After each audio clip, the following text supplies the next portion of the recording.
Bonjour tout le monde, bienvenue dans cette nouvelle vidéo où nous allons parler du budget qu'il faut avoir pour vivre en Espagne. Voici une ébauche de notre budget par rapport à notre expérience. Donc l'objectif est de vous donner une idée des dépenses courantes que vous allez voir durant votre installation, durant votre séjour. Nous avons maintenant assez de factures qui nous permettront de faire une projection de votre futur budget. Donc j'ai utilisé nos visites durant ces derniers jours pour agrémenter la vidéo. Ça sera une projection pour un couple et deux enfants. Mélissa et moi avec les deux enfants qui sont de bas âge, moins de 10 ans.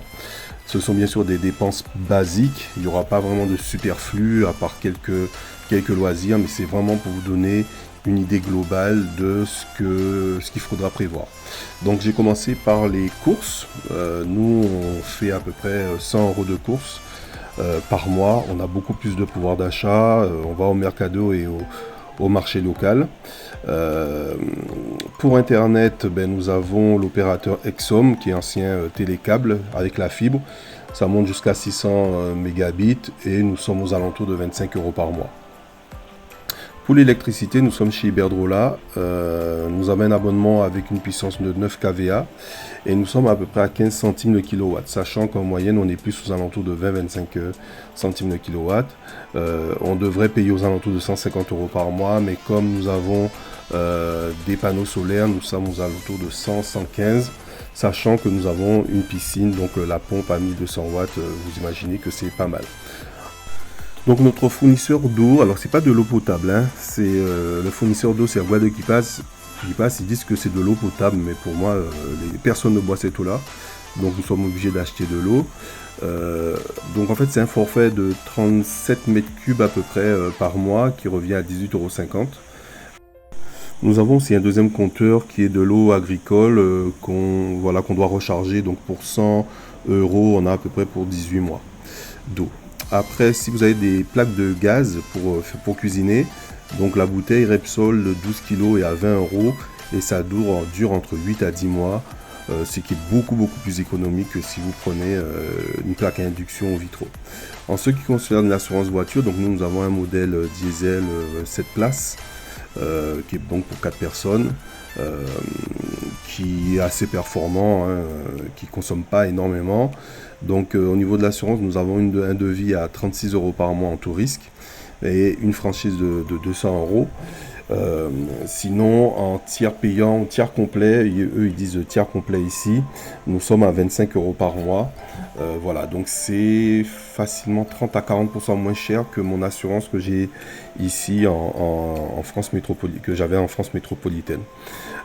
Donc c'est beaucoup plus intéressant. Alors pour le carburant, donc là on est en période de estivale, donc le carburant est monté jusqu'à 1,40 voire 1,43.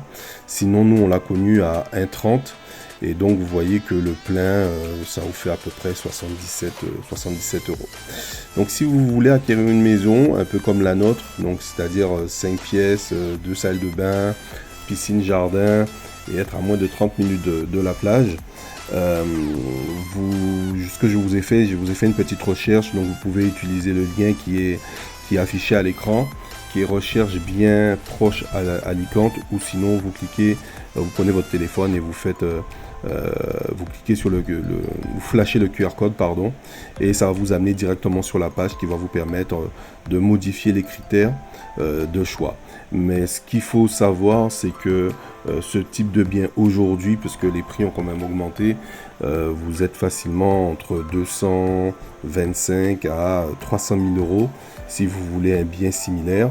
Et si vous avez un financement, eh bien, vous serez aux alentours de 900 € par mois, si c'est pour 250 000, pour la simple et bonne raison que vous devez avoir un apport qui est au moins de 30% minimum.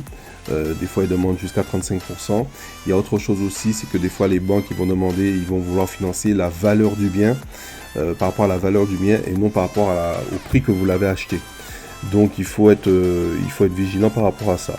Si vous êtes en location, vous pouvez trouver des biens entre 1000 à 1500 € pour des piscines, pour des villas avec piscine et jardin. Si vous cherchez bien, vous allez trouver.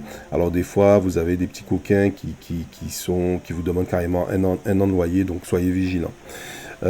Si vous êtes propriétaire, il faudra prévoir la taxe foncière. Nous sommes aux alentours de 450 € pour un bien qui est aux alentours de 160 mètres carrés pour 1200 mètres carrés de terrain. Faites attention aussi à la couverture sociale, c'est super important. Si au début vous pourrez peut-être utiliser votre carte européenne, mais vaut mieux prévoir. Donc si vous avez un autonomo, vous êtes aux alentours de 80 € par mois, après ça monte jusqu'à 250. Sinon vous prenez une couverture privée, c'est pas tellement moins cher quand vous regardez ce que ça coûte, sauf si vous êtes salarié bien sûr. Donc vous êtes aux alentours de 200 € par mois pour un couple et 2 enfants. Oui, ce que nous avons appris aussi, c'est que les médicaments hors milieu hospitalier ne sont pas pris en charge, donc vous pouvez avoir entre 30 à 40% à votre charge. Alors pour les loisirs, en commençant par le resto, entre 55 à 68 € pour 4 personnes, en comptant 2 enfants de moins de 10 ans, ben vous pouvez trouver des buffets à volonté où vous allez très très bien manger, et ça va pas vous coûter, vous voyez, c'est pas très très cher pour 4 personnes. Pour les parcs, nous avons constaté un prix entre 15 à 25 €. Donc par exemple Aquapark, vous avez un autre parc Safari Park, un truc comme ça.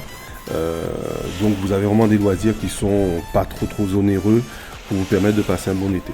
Donc en moyenne, moi j'ai compté un bon budget entre 2 à 3 000 € pour vivre décemment, sans faire d'excès, et pour vivre au soleil surtout toute l'année.